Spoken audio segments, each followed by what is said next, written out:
네. 창세기 15장에 보면은 이제 아브라함이 두려워하고 염려, 근심하고 낙심하고 있어요. 그 이유가 뭐냐? 바로 하나님의 언약을 믿는 믿음에서 떨어졌기 때문에 그렇죠. 환경이 안 좋아서가 아니라, 여건이 안 좋아서가 아니라, 지금 근원적으로는 하나님의 약속을 믿는 믿음에서 떨어졌기 때문에 그래요. 그래서 하나님이 그걸 아시고 이제 찾아오셔서 그 떨어진 믿음을 다시 회복시키기 위해서 지금 하나님이 이제 뭘 주시냐면 다시 언약의 말씀을 주시는 것이 15장이에요. 15장. 두 가지를 주셨죠. 두 가지를. 먼저 자식에 대한 약속을 다시 한번 확인시켜줘요. 뭡니까? 하늘의 그 별들을 보여주면서 내 자손이 이와 같으리라. 그랬더니 아브라함이 그것을 믿었고 하나님은 그것을 의인이라고 여기셨어요. 그리고 또 하나는 이제 뭐냐면 땅에 대한 가나안 땅에 대한 약속을 다시 한번 확인해줘. 그런데 아브라함은 이제 거기다가 이제 표징을 구했다고 그랬죠. 주여 나 이것을 무엇으로 알리까? 그렇게 요구하는 아브라함에게 하나님은 언약식을 체결해 주셨어. 언약식을 체결해 주셔서 언약식을 체결하려고 하는 것은 다시 하나님이 언약을 확인시켜 주기 위함이라 이거죠. 그래서 짐승을 쪼개놓고 마주보게 해놓고 이제 그 사이로 이제 지나가면서 언약을 체결하시려고 하는데 그 언약의 내용은 뭐냐면 13절에서 16절까지 보면은 뭐였어요? 가나안 땅을 지금 바로 주는 것이 아니고 이제 400년이 지난 후에 주겠다.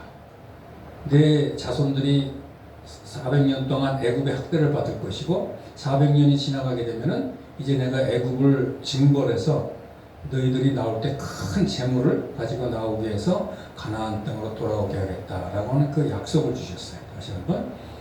그러니까 언제 어떤 과정을 통해서 너희들한테 땅을 좀 확실히 주겠다고 더 분명하게 약속을 하신 거죠. 그리고 나서 또 18절부터인가 보면은 이제는 그 땅의 크기를 약속해 주셨죠. 그 땅의 크기는 뭐예요? 애국강, 남쪽으로는 애국강에서부터 애국강 입구서부터 북쪽으로는 유브라데강에 이르는 그 지경에 이르기까지 어마어마한 땅을 하나님이 주시겠다고 구체적으로 약속을 하셨어요. 거기. 그러니까 이제 자식에 대한 약속도 해주셨고 다시 한번 땅에 대한 약속도 다시 한번 해주셨기 때문에 아브라함은 그것을 믿고 이제 믿음이 정상적으로 회복이 된 거예요. 그래서 15장은 다시 낙심하고 두려워하는, 하나님의 약속을 믿지 않고 두려워하는 아브라함에게 다시 나타나셔서 말씀으로, 언약으로 아브라함의 믿음을 세워주시는 하나님, 이렇게 우리가 주제를 정할 수 있죠. 그럼 이런 정상적인 믿음을 가지고 이제 쭉 믿음이 올라가야 되는데, 자라가야 되는데 16장에 보니까 이제 아브라함의 믿음은 정말 형편없이 추락을 해버리고 말아요. 정말 하나님이 화내실 만도 해요. 16장을 읽어보면. 그래서 16장 1절을 우리 한번 같이 읽어봅시다. 시작. 아브라함의 아내 사라는 출산하지 못하였고 그에게 한 여종이 있으니 애굽 사람이요 이름은 하갈이라 그랬어요. 아브라함의 아내가 출산하지 못하였다. 아까 좀 전에 15장에서 주님이 분명히 하늘의 별들을 보여주면서 내 자손이 이와 같으리라 말씀하시고 나서 그래서 기대를 갖고 기다리는데 한 1, 2년 정도가 지났는데도 여전히 소식이 없는 거예요. 지금 소식이 없어. 기다려도 자식이 생기지 않으니까 아브라함이나 사라나 똑같이 마음에 부담감을 갖게 됐죠. 불안함을 갖게 됐죠. 근데 사실은 아브라함보다도 사라가 더 큰 부담을 갖는 거지. 왜 그래요? 왜냐면 지금 벌써 하나님이 가나안 땅으로 보낼 때 자손을 주신다고 큰 민족을 이루겠다고 약속한 지가 지금 10년이 됐단 말이에요. 근데 10년 동안 기다려도 자식이 생기지 않는 거야. 생기지 않는 거지. 근데 지금 남편은 나이가 지금 몇이에요 지금? 보니까? 85세? 그러니까 보면은 벌써 한 10년 정도 됐으면 하나님이 약속한 지 10년 정도 됐기 때문에 아들이 수십 명은 아니더라도 수많은 아들이 생겼을 거 아니에요. 약속대로라면. 그래서 큰 민족을 이루는 어떤 근간이 이루어졌을 텐데 아이를 못 낳는 자기 때문에 지금 익히 다 늙어가지고도 아이가 하나도 안 생기는 것을 생각하면서 마음에 큰 부담감을 갖게 됐다 이거죠, 사례가. 그래서 뭐 하는 거야? 먼저 제안을 하는 거지, 지금. 이제 2절 같이 읽어봅시다. 시작. 사례가 아브라함에게 이르되 여호와께서 내 출산을 허락지 아니하셨으니 원하건대 내 여종에게 들어가라. 내가 혹 그로 말미암아 자녀를 얻을까 하노라 하매 아브라함이 사라의 말을 들으니라 말했어요. 여호와께서 정말 사라한테 출산을 허락하지 않았습니까? 했죠. 지금 당장 눈에 나타나지 않았을 뿐이지 이미 전장에서도 얘기했잖아. 너 자손이 하늘의 별과 같으리라. 출산을 허락하신 거야. 생산을 허락을 하셨어. 단지 그것이 어떻게 나타나지 않았을 뿐이에요. 지금. 그런데 아브라함과 사라는 하나님이 주실 때까지 끝까지 기다리지를 못하고 인간적인 방법으로 아들을 낳으려고 한 것이란 말이죠. 인간적인 방법으로. 그러니까 하나님이 주신다고 약속을 하셨으면 하나님의 때, 하나님의 방법으로 정확하게 주실 것을 믿고 인내하면서 기다려야 되는 거예요. 인내하면서 기다려야 되는데 그걸 기다리지 못하고 조급함에, 불안함에 인간적인 방법으로 하가를 취해서 어떻게 된 거예요? 자식을 낳으려고 했다 이거죠. 자식을 낳으려고 했다. 그러니까 하나님의 약속은 분명히 이루어져요. 분명히 이루어지는데 그냥 이루어지는 것이 아니라 우리 인간의 그 인내 과정을 거치게끔 한단 말이죠. 하나님이 우리한테 말씀을 주셨어. 그럼 그 말씀이 우리 삶 가운데서 열매를 맺으려면 하루아침에 맺어지는 게 아니거든. 그 말씀을 인내로 참으면서 기다리면서 그 말씀의 열매가 맺어지는 거란 말이야. 한참 시간이 되면. 예를 들어서 우리가 하나님이 마태복음 7장에 지난번에 설교했지만 남을 비판하지 말아라. 그러면 우리는 우리의 그 타락한 본성을 가지고 하루아침에 그게 고쳐집니까? 안 그러잖아요. 그 말씀이 우리 안에 떨어졌으면 이제는 그렇게 살다가 또 실패한 적도 있고 살다가 실패하기도 하지만 그래도 그 말씀을 생각하면서 기도하고 또 그렇게 살려고 애를 쓰고 그러면서 그것이 차츰 시간이 지난 후에 말씀의 열매가 되는 거예요. 내 인격이 되고 삶이 되는 거거든. 그러니까 인내 과정이 반드시 필요한 거예요. 하나님의 언약, 하나님의 말씀은 반드시 인내 과정이 필요한 건데 아브라함이 그걸 기다리지 못하고 어떻게 그냥 인간적인 방법으로 자식을 얻으려고 했다 이 말이지. 그래서 마태복음 13장에 보면은 씨 뿌리는 비유가 나오죠. 씨 뿌리는 비유. 씨는 뭐야? 말씀. 밭은 마음. 그래서 말씀이 마음에 떨어지면 씨가 밭에 떨어지면은 두 가지 밭으로 나오죠. 거기는 네 가지로 되어 있지만은 결국은 두 가지 밭이요. 뭐냐면 열매를 맺지 못하는 밭, 그 다음에 열매를 맺는 좋은 밭. 열매를 맺지 못하는 밭은 길가밭. 길가밭은 말씀이 떨어졌는데 믿음이 없으니까 말씀에 뿌리를 내리지 못하죠. 그리고 그 말씀은 곧 마귀가 와서 뺏어가 버려요. 그러니까 그 사람은 말씀의 열매를 못 맺어. 그 마음밭. 그 다음에 돌짝밭. 말씀을 기쁨으로 받아. 아멘 할렐루야고 받아. 그런데 환란이 오니까 그 말씀이 사라져버려요. 열매를 못 맺지. 그 다음에 가시밭. 재물의 유혹, 육신의 어떤 유혹, 뭐 이런 것들로 인해서 말씀이 자라가지를 못하는 거지. 이런 밭들은 다 열매를 맺지 못하는 밭이라는 거죠. 그런데 열매를 맺는 좋은 밭이 있지. 거기는 말씀이 밭에 떨어지면 어떻게 되는 거예요? 인내로 그것을 결실하는 거예요. 인내로. 그러니까 좋은 밭이 누구냐? 인내를 잘하는 거예요. 기다리면서. 그 말씀이 열매가 돼. 내 인격이 되고 삶이 될 때까지 인내하면서 기다리는 거죠. 그게 좋은 밭이라는 것이죠. 그러니까 아브라함은 약속을 믿고 인내하면서 하나님의 말씀을 이 말씀이 이루어지는 것을 택해야 되는데 그러지 못하고 인간적인 방법으로 자식을 얻으려고 했다. 그걸 택했다. 지금 이 얘기를 하는 것이죠. 지금. 그래서 사라의 말을 들었다 이거죠. 사라의 말을 들었다. 그 다음에 3절 같이 읽어봅시다. 시작. 아브라함의 아내 사라가 그 여종 애굽 사람 하가를 데려다가 그 남편 아브라함에게 첩으로 준 때는 아브라함이 가나안 땅에 거주한 지 10년 후였더라. 그러니까 사라가 하가를 아브라함에게 시바지로 들여보낸 때는 아브라함이 가나안 땅에 거주한 지 10년이었다. 10년 후였다. 그러니까 85세였지. 75세 때 하란을 떠났으니까 85세 때 하가를 시바지로 넣어준 거야. 근데 10년 동안에 사례가 얼마나 마음의 부담이 컸겠어. 안 해본 게 뭐가 있겠어. 그죠? 기다리면서 기도도 했을 것이고 금식도 했을 것이고 또 몸에 좋다는 임신에 좋다고 하는 모든 약들도 다 먹어봤을 거야. 그래도 안 생겨. 안 생기니까 어떤 마음이 생겨? 하나님의 약속 하나만을 바라보고 기다리기가 두려워지는 거예요. 불안해지는 거지. 지금 너무 불안한 거예요. 자신은 원래 그 아이를 낳지 못하는 여자라고 치더라도 남편은 이제 85세야. 85세면은 이제 얼마 안 있으면 아이를 낳을 수 있는 그 씨도 다 말라버린단 말이지. 그러니까 더 조급해진 거지.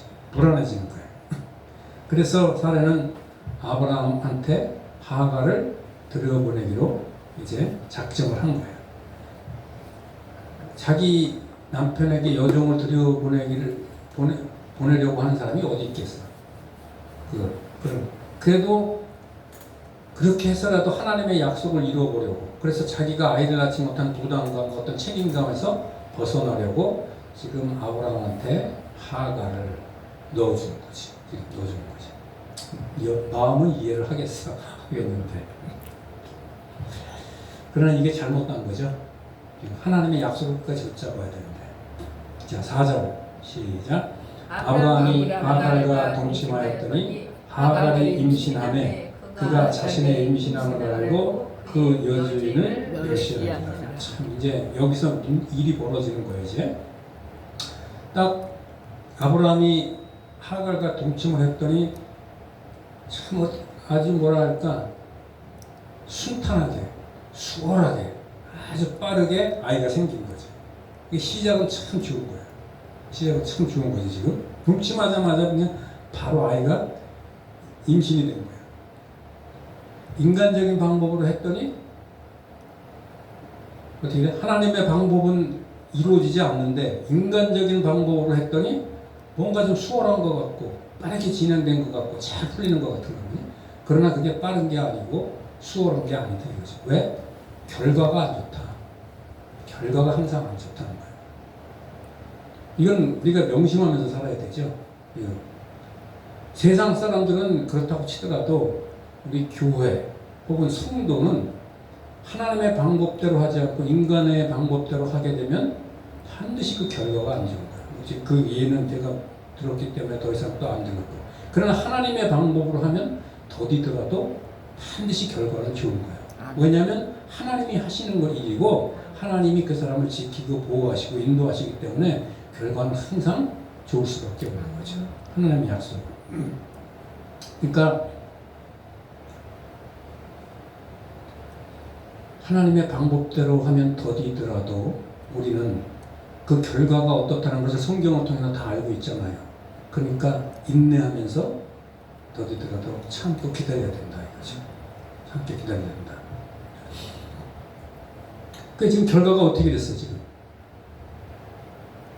하갈이 임신하니까 어떻게? 하갈이 자신의 임신함을 알고 그의 여주인을 멸시합니다. 이제 여기서 이제 집안이 이제 뭐가 되는 거야? 아주 그냥 집안이 아주 망가지는 거야. 이제 여기서부터 시작은 좋았는데 종이 주인을 멸시를 한다 이거죠. 어떻게 멸시를 했는지는 성경에 기록 안 됐지만 뻔한 거 아니야?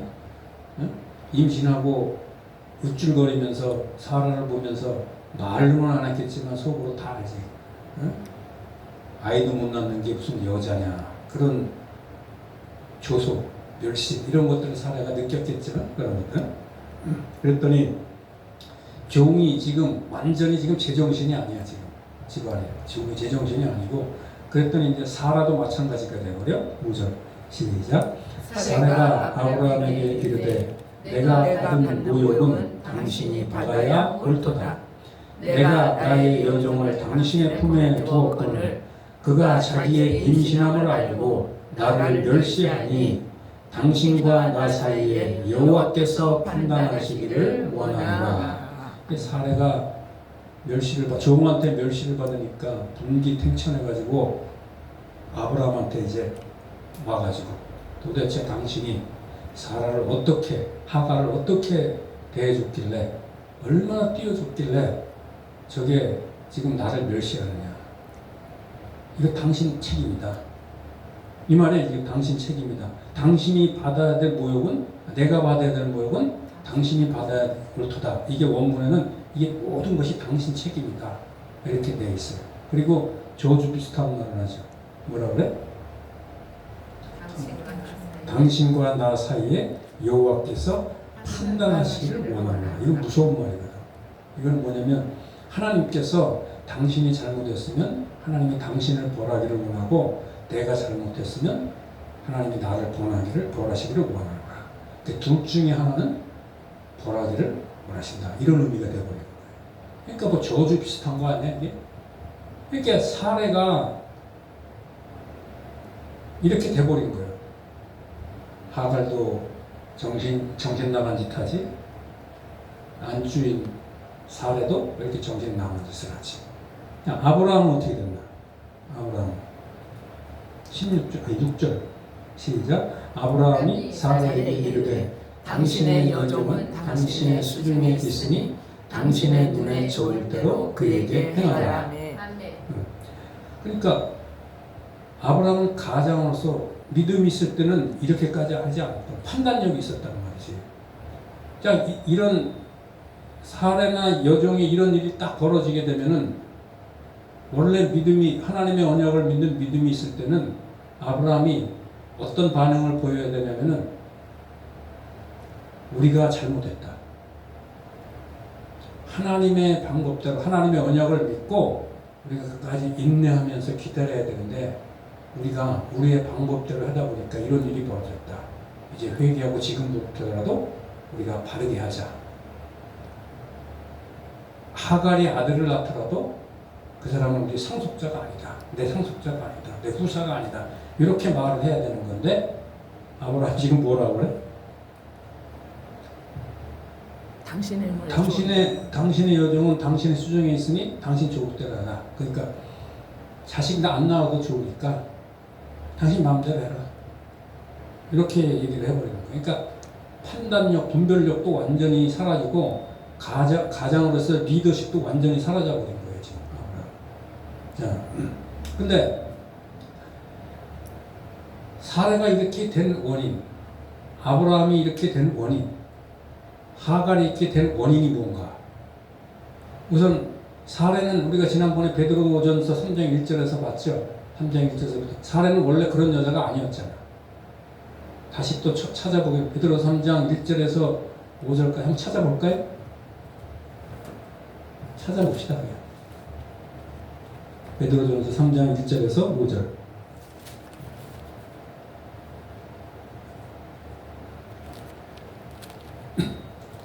자, 같이 읽어봅시다. 시작. 아내들아, 이와 같이 자기 남편에게 순종하라.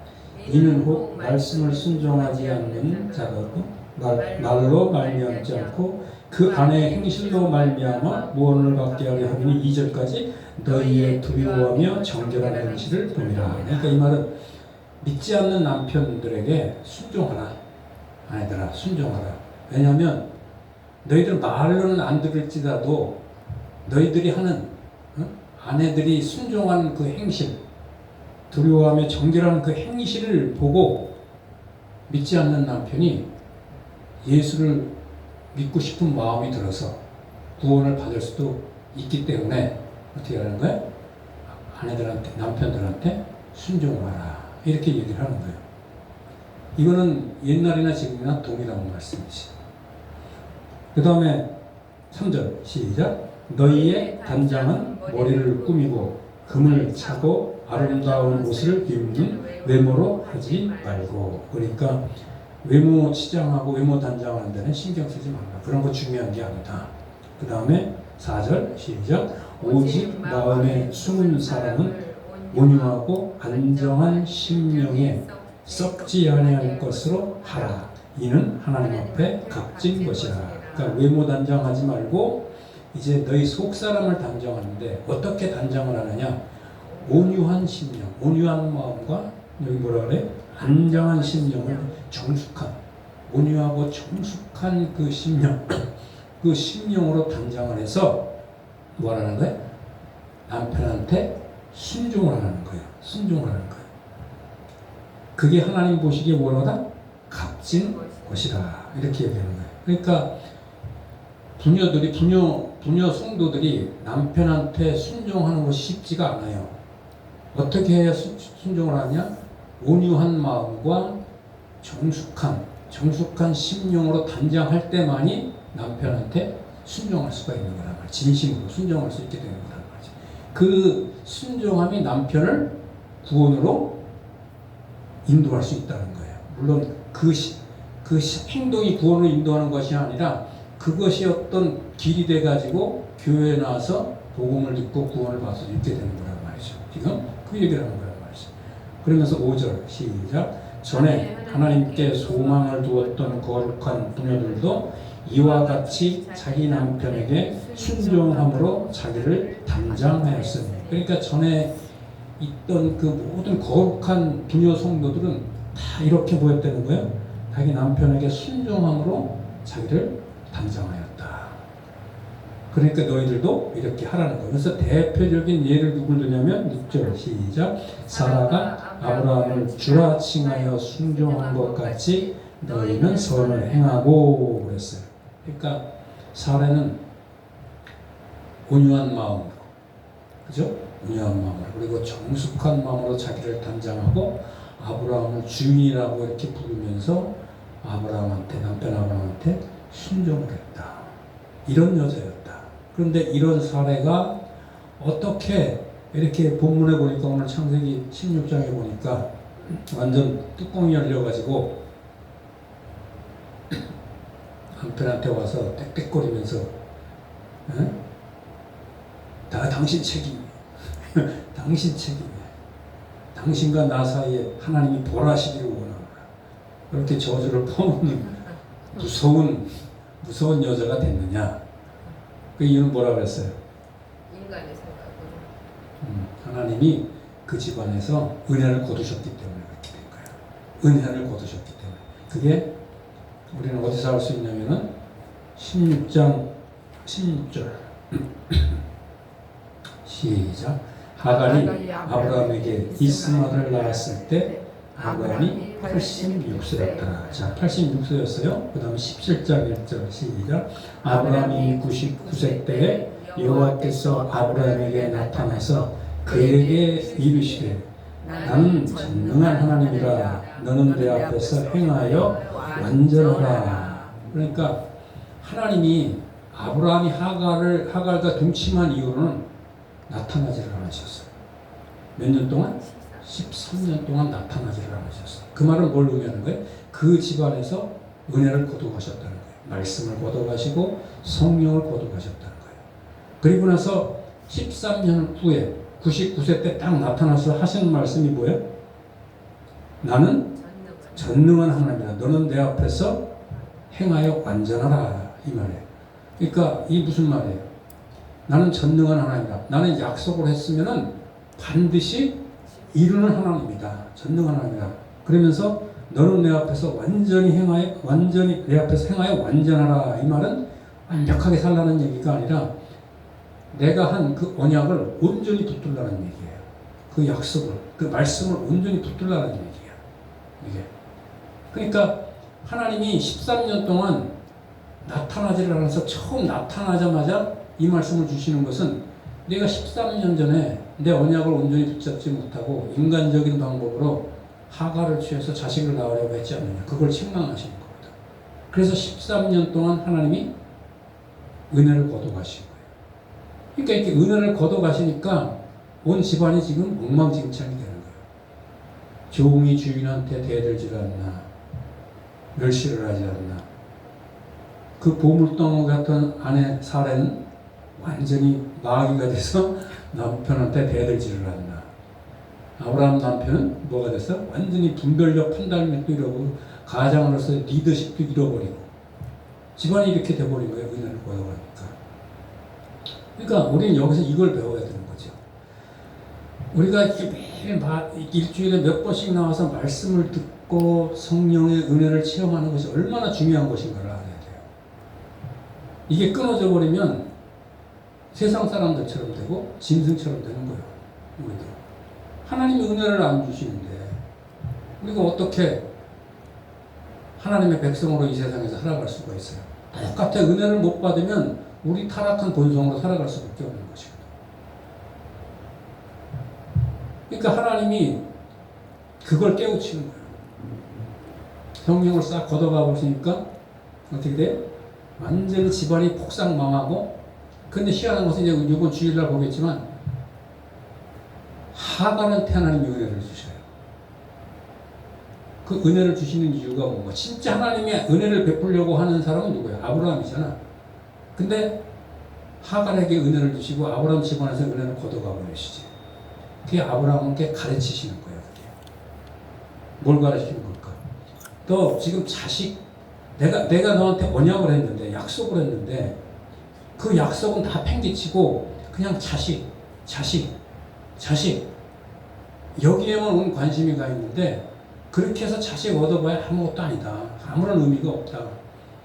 중요한 것은 뭐냐? 나와의 바른 관계다 이거예요. 하나님과 너와의 바른 관계. 그게 뭐야? 하나님이 주신 언약을 믿고 끝까지 기다리면서 살아가는 게 하나님과의 어떻게 돼? 바른 관계를 맺는 거거든. 그게 없어져 버리면 인간적인 생각으로 살아갈 수밖에 없어요. 그렇게 되면 지금 아브라함 가정처럼 하나님의 은혜를 걷어가시게 되고 결국은 가정도 그렇고 개인 심령도 그렇고 황폐해져 버리는 거죠. 그래서 오늘 그 말씀을 주시는 거예요. 지금 내 개인 심령에서 하나님께서 말씀을 걷어가시고 성령을 걷어가신다. 옛날에 어느 목사님 설교를 하시더라고. 교도소 무슨 사업을 하다가 잘못돼가지고 교도소로 들어갔어. 근데 그분이 이제 신앙생활을 그래도 제법 잘 하시다가 사업이 부도가 나가지고 어떻게 교도소를 들어갔는데, 목사님이 이제 면회를 간 거야, 감옥에. 그랬더니 그 집사님이 하는 말이 뭐냐면, 다른 거 다 참을 수 있고 다 하나도 안 힘든데 하나님의 말씀을 못 듣고 성령을, 은혜를 체험하지 못하는 것이 가장 힘들더라 이거죠. 그래서 옛날에 그냥 교회 앉으면은 말씀을 듣고 성령께서 은혜를 주시는 것이 그게 당연한 건 줄 알았는데, 그게 당연한 걸로 아는데, 그게 늘 있을 줄 알았는데, 여기 감옥에 들어와 보니까 그런 것들이 완전히 사라졌더라. 뭐 이러면서 정말 그때가 너무나도 귀하더라. 뭐 그런 얘기를 하는 걸 들었다. 맞아요. 마찬가지예요. 우리가 이렇게 나와서 말씀을 듣는 이 자리, 그러면서 성령의 음성을 듣는 이 자리가 얼마나 귀하고 보배로운 자리인지를 알아야 되는 것이죠. 하루라도 우리가 그것을 멀리하거나 은혜에서 떨어져 버리게 되면 우리도 지금 아브라함처럼 되고 사라처럼 되는 거예요. 그러니까 정답은 뭐예요? 말씀의 자리. 늘 결론은 그거예요. 말씀의 자리로 나와서 말씀을 가까이 하고 말씀 듣기 힘들어요. 그러면 말씀과 성령은 함께 가시기 때문에 성령께서 우리를 인도하시고 은혜를 베푸신다. 그 힘으로 우리는 세상을 살아가는 거야. 성도답게. 이런 축복이 있기를 주님의 이름으로 축복합니다. 아멘.